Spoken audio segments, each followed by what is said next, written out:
บิ่ง ใหญ่เลย อ เนาะ อกเรียบร้อยเลยโอ้จังหน่อยก็ได้เล็ดได้นี่ ประมาณอีก3ทิศเบิ่งนี่ ผักบุ้งนี่ว่าต้องงามไว้โดดเนาะ แม่นเลย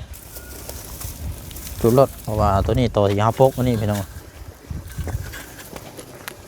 กระถางใหญ่ใช่มาใส่นี่ ได้เบิดแล้ว นี่ก็ แสบตา คอนในได้บาทนี่เฮาเอาเจ็บตาเจ็บตา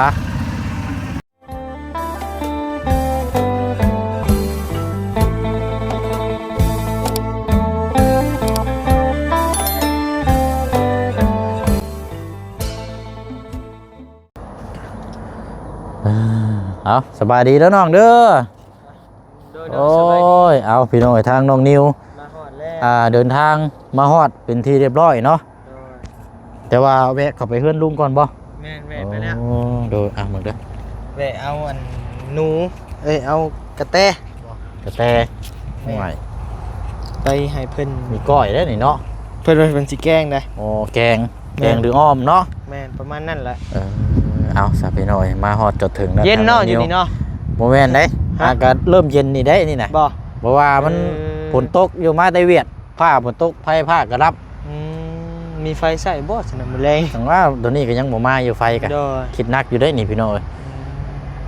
เนาะเอากะนั่นแหละพี่น้อยทางน้องนิวเดินทางมาในครั้งนี้กับพอดีว่าแกเตียงมาเนาะ โดย แกเตียงมาแต่ว่าเอาลงแล้วพี่น้อยเตียงนี่กะทางแม่อดงเนาะทางแม่เพิ่นฝากมา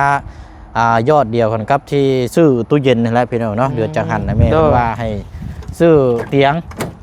นี่ว่าจะให้เอา2 อันเนาะทางแม่เพิ่นบอกแต่ว่ามันมีอันเดียวน้องๆเนาะ มันเดียวมันมี2 อัน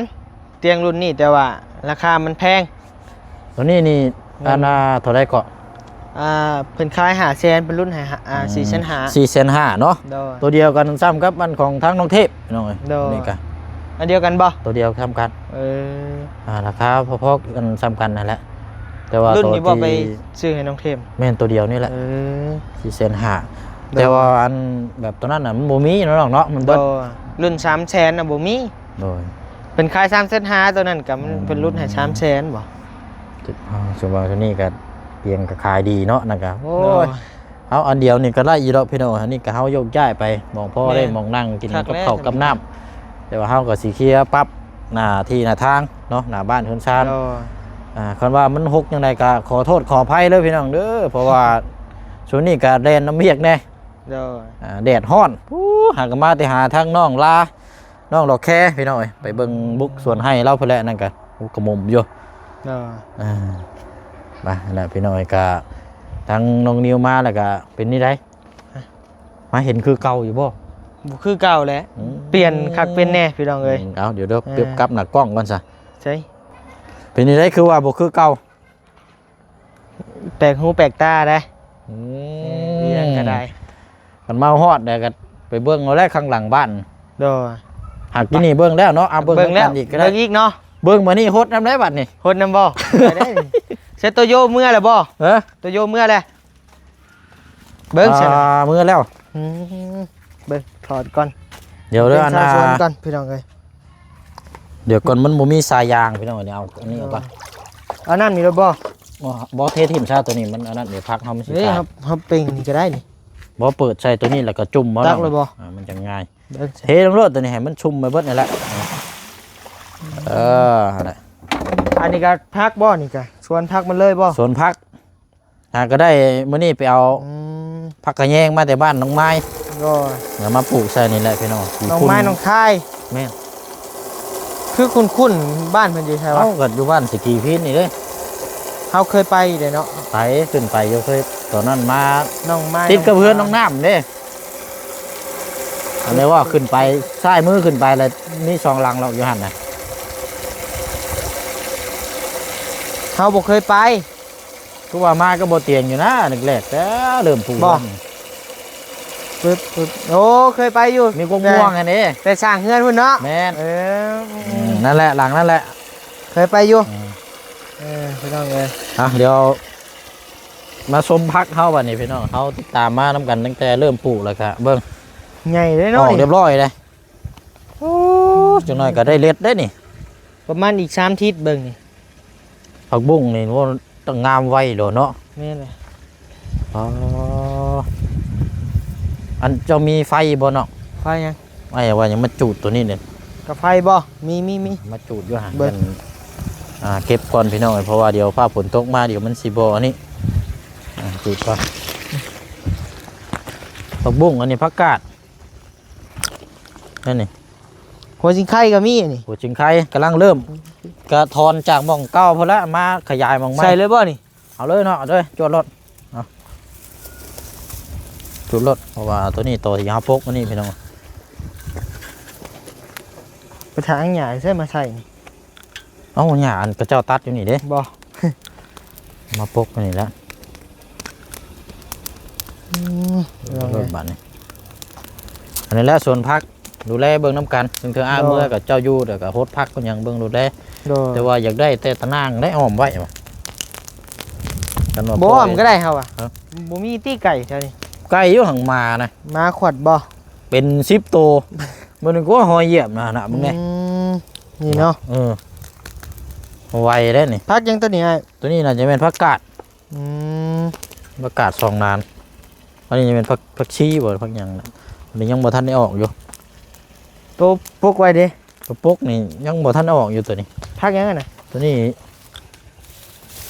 หอม ออกเด้หั่น แม่นบ่ นี่ ปลูกยังบ่ทันได้เบิดอยู่ได้หอยไว้นะฮะก็ยังหลายอยู่ หอมบัวนี่บ่ เลยผักหอมได้เด้นะตัวนี้แดงๆเด้ พักยังหอมบัวนี่บ่หรือหอม บ่นี่ได้นี่ หอมป้อม หอมป้อมเนาะ นี่มันหลายโพดเพิ่นว่ามันมีหม่องลงอยู่ ซื้อมาแต่เซโนบัว เดี๋ยวมาแต่ซิโน ขี่ควายไปเอามาได้ใช้ขี่ควาย เอาซื้ออยู่บ้านแก้งจอง ซื้อเอาบ่นี่กะ ซื้อแล้ว เสาเท่าไหร่ ซองสอบให้เรา50,000 อืม ตะกี้แก่น้ำ คักแน่นี่เนาะ ไป ครับ มันเต็ม ขี้แว่สร้างน้องเพิ่นไว้อีกอยู่มันบ่ใหญ่แต่เฮาเอาขี้แว่มาใส่ ก็บ่ใส่ปุ๋ยบ่รุ่นนี่ บ่เฮ็ดได้ ใส่อันนี้เอา เฮา เนาะ เฮากินเองเด้ อืม กินเอง ปลอดสารพิษนะเว้ย บ่ชานพิษเฮากินเอง นี่แล้วไอ้ฮดน่ะแต่เช้าตอนแรงนี่แหละ หากมันยังชุ่มเนาะอันนี้ก็ฮดบ่ ฮดเบดนั่นแหล้วเนาะไหลเบดรถเปลี่ยนกันก็ได้เราเปลี่ยน ฉาก เพราะ นี้ ว่า เนาะ บ่อดินนี่ก็แห้งไว้อยู่เด้เฮาต้องฮดลาย หักดินมันงามได้อยู่นี่ อืม บ่คืออยู่บ้านเฮา ดินมันบ่แข็งเนาะ แม่นมันจักแม่นอะไรนี่ นี่ผักบุ้งนี่แหละนี่ หัก เอา หม ไว้ ด ซัก ขึ้นไว้ไอ้ ฮะ หมดขึ้นไว้ ป้าหมุดน่ะบ่ว่าอ้ายซื้อสเปรย์น้ำมาฉีดน่ะเบิดปอกหนึงเลย อ๋อ ทั้งอยู่ในเฮือนทั้งข้างนอก อืม ยังมามุดก็ลาย หมดขึ้นมันบ่เกี่ยวหยังกับพักบ่ เพราะตั้งปัญหาหม่องส้นอาศัยนั่นแหละ เฮามันสิมากินพักเฮาอะ ย่านอยู่นะจังว่าว่าสิไปซื้อยาอันตอนนั้นมาใส่อยู่เดี๋ยวกับ ใส่ได้บ่มันพักเฮาเด้ มันยังบ่ทันได้ใหญ่ ได้บ่ ใส่กับน้ำได้เนาะ คนกับน้ำแล้วเนาะ บนกับน้ำมันแช่ไว้แล้วโหยเลย อืม ตัวนี้ได้สิได้กินง่าย บ่ง่ายอันว่าง่ายก็บ่ง่ายเด้ เพิ่นมันสิใหญ่เนาะ ปลูกอยู่เฮือนน้องสายฟ้าจนว่า 2-3 ทิศ เออเจ้ายันบ่ได้เด้งน้ำนะวะ ย่านบ่ได้ฮดนะเฮา ยั ย่าน นหดตามก็เยิมนะ เนาะ นี่ไงบ่ได้เด้นี่คุ้มเด้นี่นะ ดอ คันว่าไปเป็นเกณฑ์ทหารก็รุ่นแช่ฟ้าตลอดได้นี่นะมันบ่เฮ็ดนี่บ่ได้ อืม โอ้เฮ็ดแล้วบ่ เจ้าก็เฮ็ดเป็นเนาะบ่อันหยัง ต่างแท้ส่วนหลายไปมีแต่ในน้ำให้กับเจ้าเฮ็ด บ่ ก็พอได้อยู่ ว่าเจ้าสิเฮ็ดบ่เป็นเด้ อ๋อได้เบิดนั่นแหล้ว นี่ก็ แสบตา คอนในได้บาทนี่เอาเจ็บตาเ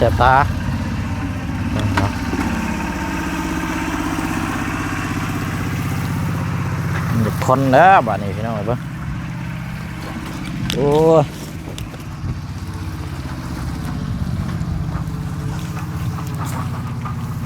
โอ้มันเปียกเด้ แม่นแล้วมันเปียกควัดน่ะ เปียกมันคอนเขี่ยเอาอีกหน่อยก่อนเปียกมันคอนพี่น้อง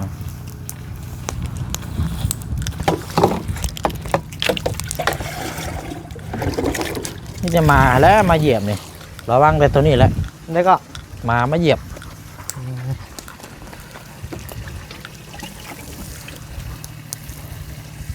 หามาเขือมาพริกมาปลูกใช่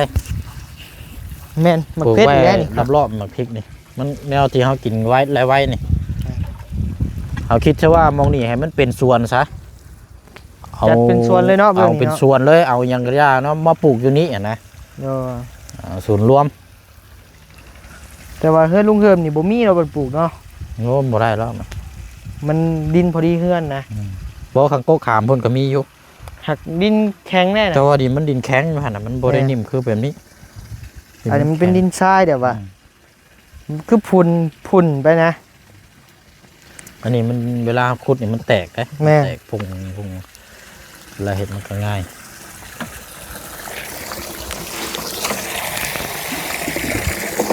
มีกระด้งอันนี้ก้อนกระด้งเดี๋ยวจะมีเนี่ยพัดโอ้ยเอาแล้วพี่น้อยพักเขากันลุกน้ำกัน มุ่งหน้ามาแต่เซโนพี่น้องมาฮดชนพัก โอ้ยตอนหับเลยแล้วอันนี้แล้วบ่อยู่ เนาะ ตอนหับด้วยสวนพัก ลำใหญ่กับขักได้นี่ยันแต่น้อยโพดแบบมันใหญ่ เขาโบเน้นใส่อันนี้เอาเห็ดกินเองเด้ โดย เอากินเองครับโบเห็ดอันนี้แต่หาผักบัวยังบ่ทันได้มีลงจักหนาอยู่ พักบัวนี่เฮาสิใส่ดุแหน่หั่นนะ ผักบัวผักหอมเนาะ แม่น ตัวนี้แหล้ว เอาสิมักกินนะ เขากินประจ แต่พักบงนี่ก็คั่วพักบงไผแดงกินนี่ก็คักนี่ ำผักบุ้งไผ่แดงโอ้ตัวนี้ก็คัก คัก เอาละตามนั่นแหละพี่น้อยจูดขี้เหงื่อไปน้ำผมบริจูด2 มื้อเลยเรือหมูมากาไก่มากาคาบก็ต้องขยะผิวเต็มอยู่มาเมื่อนั้นก็แช่ถ้วยไว้ในนี่2-3 ใบคาบไปโต๊ะโค มาตัวเองบ่หรือมาไผ มาข้างๆบ้าน โอ้ จังไร ค เล รบ ย กิโลนะซะ ไว้อย่างนี้วะข้าบไปคุณเลินเบอร์5 ถ้วยนึกว่าคนมาขโมย โดยจะเท่มา ให้มาข้าบไปถ้วยบ่วงกันอยู่ สัตว์นำมา เกินไปอยู่ว่ะยินด้วยเราบอกอยู่เราว่าระวังเด้อเป็นเกือบเป็นอย่างมีมาตัวนึงเราอ่ะมันมาคาบเราอ่ะแม่นนี่เหรอโอ้รู้สึกว่าฝนสิตกกับบ่ตกเนาะมื้อนี้ แม่ขึ้นเนาะ ดีใจเบิดแต่ว่าไฟฟ้าเนี่ยที่รับมาเราบอกดูว่าจังไดบุนี่เนาะ คะแนนใส่ปุ๋ยแห้งไว้นี่ปุ๋ยเหล่งนี่ ปุ๋ยเด้ง แม่หักบ่ใส่แล้วดี บ่เอาแล้วเฮาเฮ็ดกินเองซาก็อย่ามัน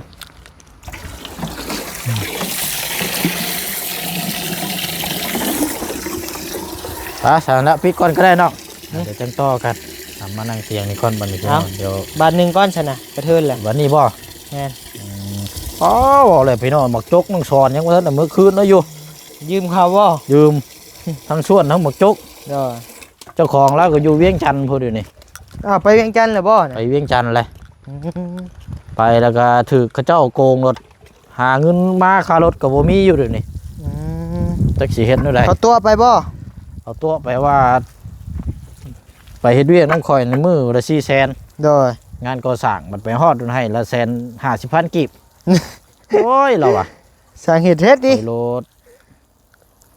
แล้วเรายิ้มไปเป้ยไปติ ฮะ แล้วเรายิ้มไปเป้ยไปวะ ไปเปิดไปทำการ4 คนพุ่นใด อืมไปตัวเนาะ อ้ายโทรหาบางเที่ยงหันกัหมู่ก็ให้ว่า อืม อย่างมาบ้านแล้วมันบ่คือคิดแล้วก็ มือละ150,000ติ อยากมาแล้วบัดนี้บ่มีเงินค่ารถจากนี่ไปเวียงจันทน์มานี่ก็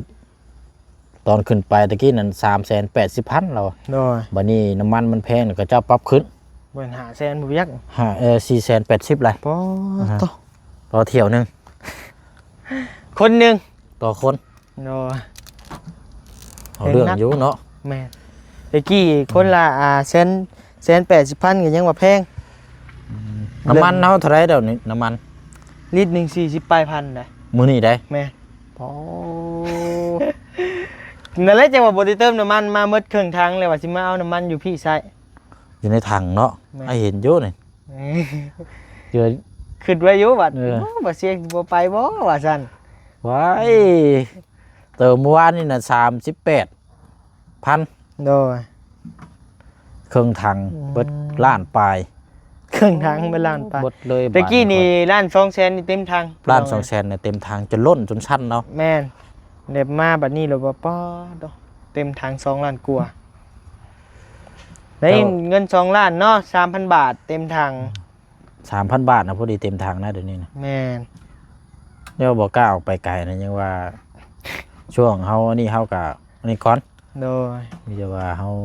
มันมีรถแบบอันนี้ก็พอขี่ไปก็ขี่รถจักรรถยางอะนะประหยั แต่ ด ว่า ไป รถเจ้าประหยัดได้รถเจ้า บ่ได้ประหยัดจักนิ บ่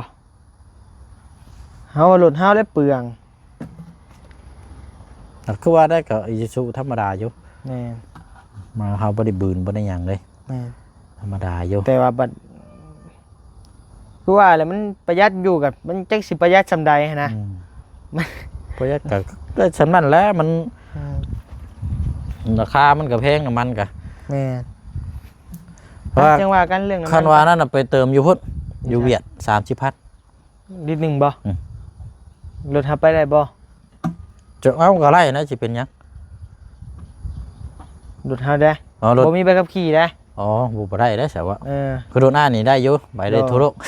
เออ แต่ว่าจะสิได้ไปว่าแค่นั้นแหละ เฮาบ่มีใบขับขี่เฮาน่ะ อืมเจ้าจะมีใบขับขี่ใบมีครบ เพิ่น เบิด กวด นั่นแหละ บ่ อยู่ เพิ่นกวดบ่ไป กวดอยู่ อื กวด ม เอกสารนั่นแหละ โดย อืม เอาอยู่เวียดถือกว่าบ่อยู่เวียด แม่นยินเรื่อยแล้วว่าเมื่อวานนี่คันนั้นน่ะไปเติมอยู่เวียดน่ะถือกลัวเราอ่ะ ม แต่ว่าเอาบ่ได้ไปหรอกพี่น้องแค่เล่าให้ฟังซื่อ อืม ๆเอา ลิ ให้ ตร ฟังซื่อๆ 30,000ติ อืม หากมันก็เป็นตายได้แหละ โอ้มนก็ถือหลายแล้ววะเนาะ เนาะไปะสะเนาะมีแต่ว่าได้พี่น้อยคนอื่นก็มีไม้เนบน้ำ2 มัดเนาะ โดย เอาไว้ปิดกั้นตัวห้องครัวตัวนี้แหละพี่น้องที่ไปเชียงว่าก่อนหาและมื้อนี้ให้ทางน้องนิวแกขึ้นมาให้กับพร้อมกับเตียงนั่ง โดย มังนั่งกินนั่งเล่นนั่งกินข้าวกินน้ำมาแล้วเนาะนี่แหละ เข้าเลยครับ นั่งกินข้าวยามอากาศ ไฟอยู่นี่ เย็ ก็มีบ่ไฟอยู่นี่ บ่มีช้ำน้องไอ้ตัวนี้นี่มืดได้ ดึงไฟมานี่ใส่ก๊กนี่อีกนี่ อืม คัก